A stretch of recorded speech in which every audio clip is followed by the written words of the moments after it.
today's excitement, we're going to install an engine into an early Amazon.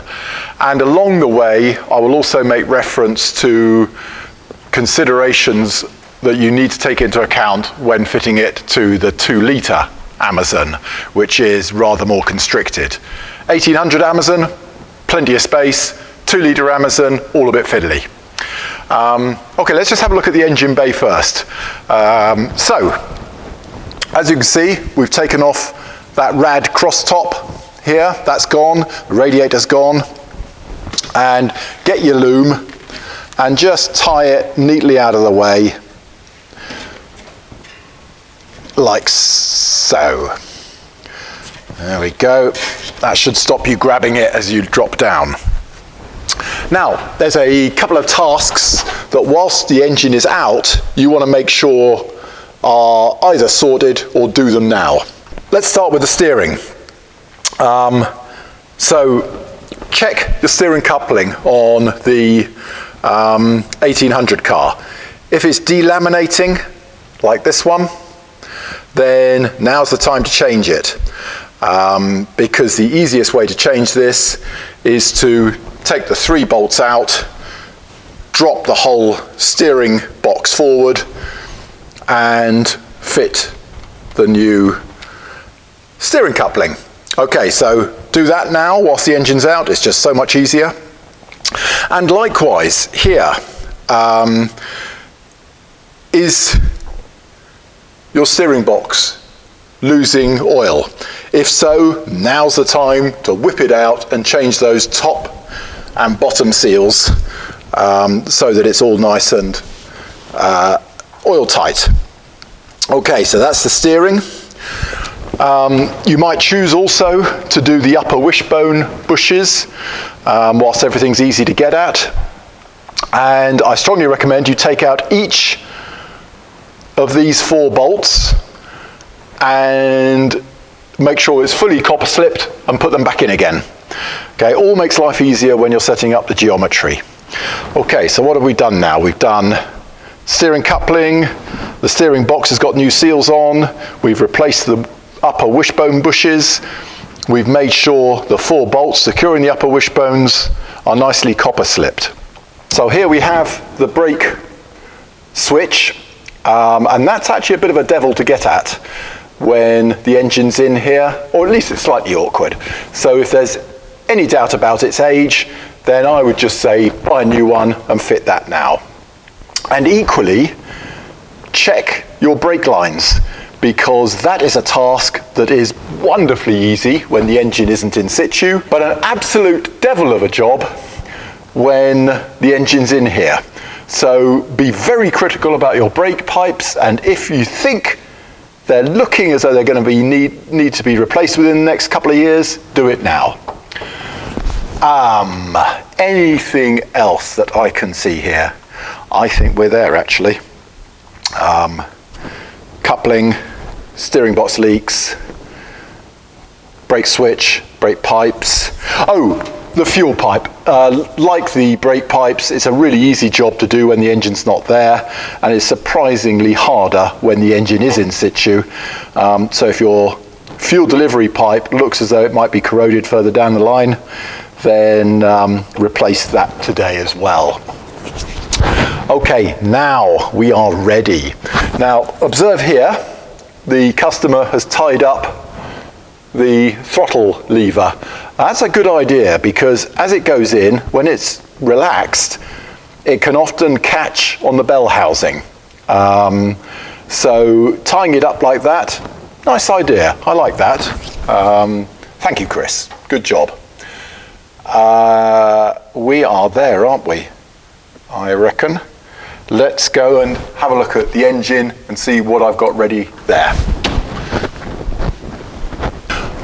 Okay, so generally, because of the kit we've got here, I'll usually fit the engine with the gearbox. But of course, if you're doing this at home, I think you'll find it a lot easier to drop the gearbox off, fit it with the bell housing, but drop the gearbox off and do that whilst you're lying on your back later. difficult, yeah. You'll have to think about that and see what's best for you. But for us here, we load on the gearbox with the bell housing. I generally leave the rocker cover off. And if your lifting mechanism looks as though it might foul, possibly on the rocker gear, then just take the rocker shaft and push rods out whilst you load the engine. Okay, I've got the earth strap on, my taps there, my oil warning switch, but usually I tend not to have the manifolding fitted. I generally prefer to do it like this. If you've got a dynamo, then I would fit that now. There's usually nothing on the right-hand side of the engine bay that will tend to foul on that. So I'd have the dynamo all rigged and have the engine mount bracket rigged. As for the water pump, I've left the heater transfer pipe off until this is in, but we do have the bottom inlet there. Now, what about the B20 car? Well, generally, on the left-hand side of the engine bay, on a B20 car, right-hand drive or left-hand drive, there's all a load of stuff, basically the servo and all the associated rubbish around there. And so therefore, it can often be a smarter move to leave the fuel pump off, the starter off, and indeed, often, the left-hand bracket off and fit that as it goes in. So yeah, on the B20 car, make life easy, strip those three off, and that of course is the one that's ready to go in as you load. Okay, I think that's really it. Is there anything else I need to say? Oh yes, so the elbow, the heater elbow at the back of the head, I'll generally install with some pipe sealant, but usually leave it about 10 degrees back from where I expect it to be finally, because when this engine goes in, I can then put the hoses up, see what the best angle is, and then you can use a rod like your 3/8 extension piece down there and just tighten it up such that it's a precise match up with the angle to the hose. So I do this about 10 degrees back from where I expect it to be, and then once the engine's in, I'll move it to where we expect it to be. That's it. Let's lob this engine into the engine bay and see how that goes. Thank you. Okay, ready to load in. Only two final observations. One is an aerosol top works very well for just preventing debris dropping into the gearbox. And note that I have already fitted the gearbox mount on. And I have my two engine mounts ready to go.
Okay, so now the bracket for the engine mount is almost where we want it to be. So I offer up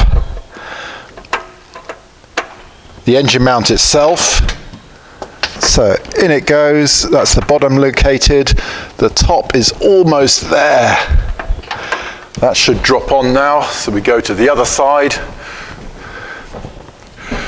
Just still high at the moment, so we drop the engine.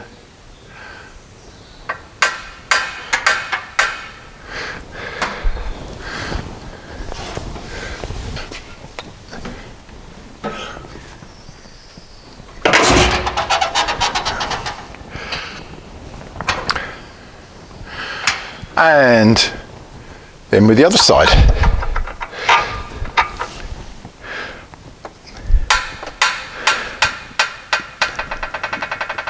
And that drops straight in. There we go.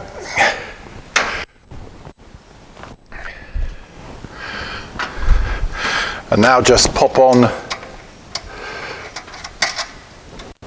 the nuts, hand tight.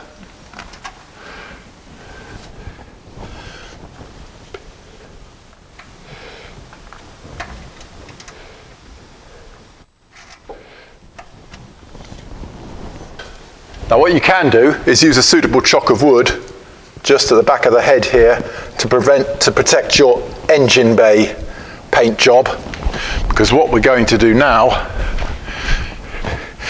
is allow the engine to rest on the bulkhead like so and take the hoist away.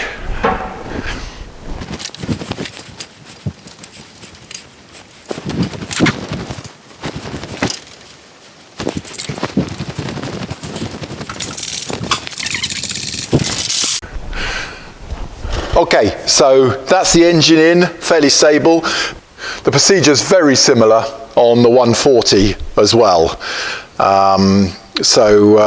Let's go underneath now and secure the engine in place. Okay, so in we go and lift the gearbox up.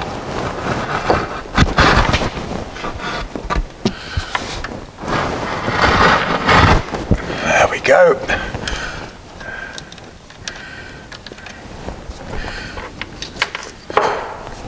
That was our support block coming out, and particularly if you're running the M40, now is the time to fit your speedo drive on before the gearbox support goes in, because it's all very tight around there. Now some of you will have spotted that our engine mounts are quite chunky, and that is simply because this is a motorsport car, so we use the 140 size engine mounts on it rather than the Amazon, which are slightly smaller diameter. Okay, this is being awkward, so I'm just going to slacken off the gearbox mount a little bit.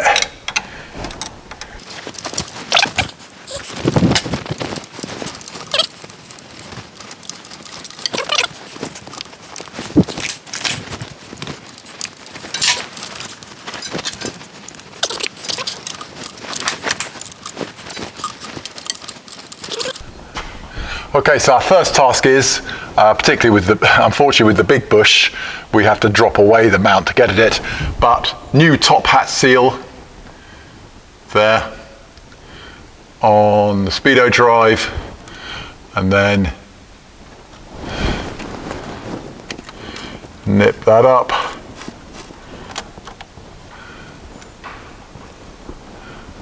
Yep, we're there.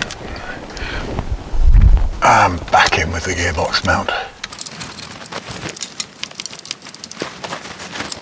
There we go, right.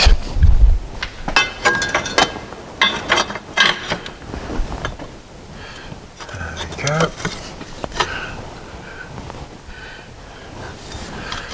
And in with the first bolt.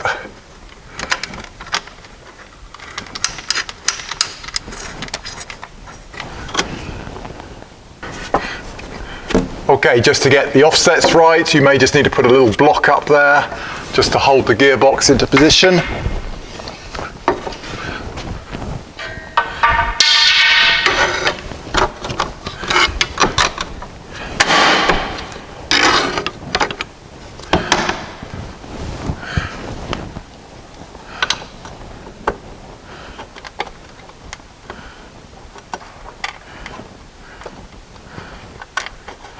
And there goes the second bolt.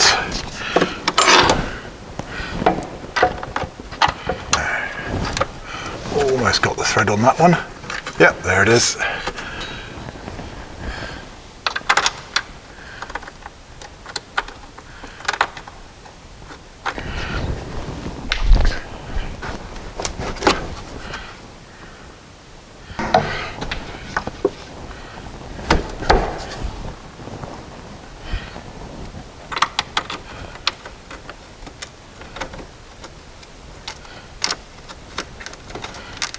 There we go.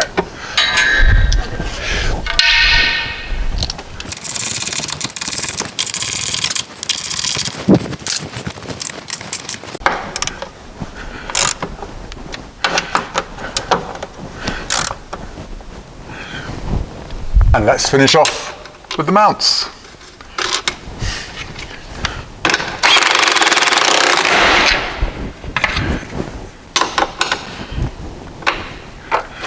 Okay, it's one down.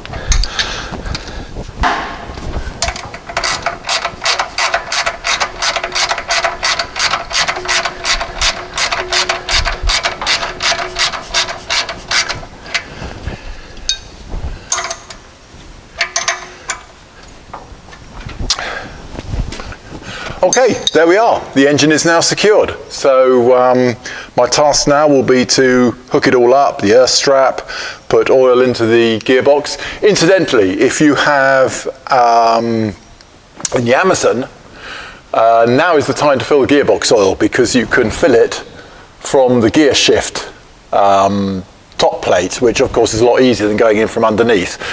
So with this gearbox, the M40 gearbox, that's 0.75 of a litre of EP8090.